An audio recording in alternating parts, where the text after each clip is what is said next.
One of the most powerful things radio can offer an advertiser is the relationship it has with its audience. As a friend, as a companion, as a teacher and a listener, radio has the ability to mobilize its audiences in ways that other medium just can't get right. Its intimate and emotive connection and its power to inform and entertain really steers people into the direction that both advertisers need as well as the radio brands themselves. Around the world, radio has helped drive change and is changing at an alarming rate.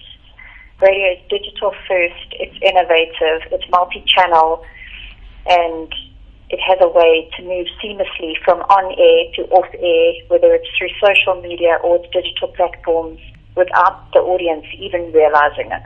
As an advertising medium, it is an incredible amplifier and can build both awareness as well as frequency to the point of purchase for advertisers. Radio has a way of really connecting with audiences, and if brands understand that each radio station has its own audiences and its own nuances and taps into those psychological differences, the power is immense and is very effective for advertisers.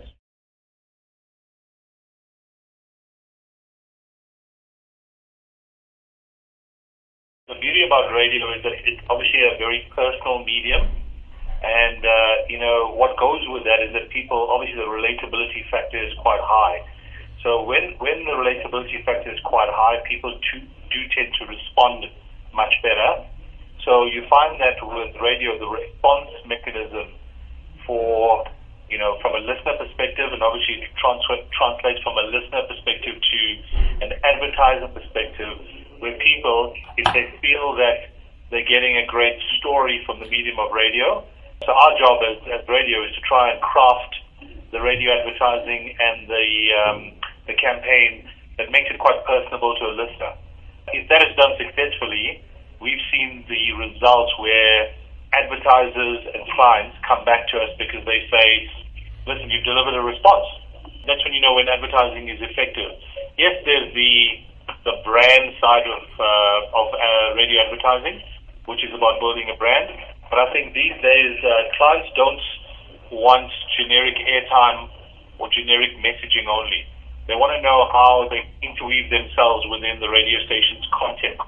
Not challenges, but I think the exciting part for station management, radio presenters, talent these days is that when you're a commercial station, you've got to work and be a lot more clever in your content creation, where it delivers a response for an advertiser but sounds like exciting content.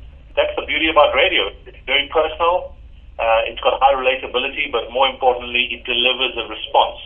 Whether that response is reacting, going to a website, calling a phone number, be an emotive response, those are all the triggers that we look for when we try and create great radio advertising.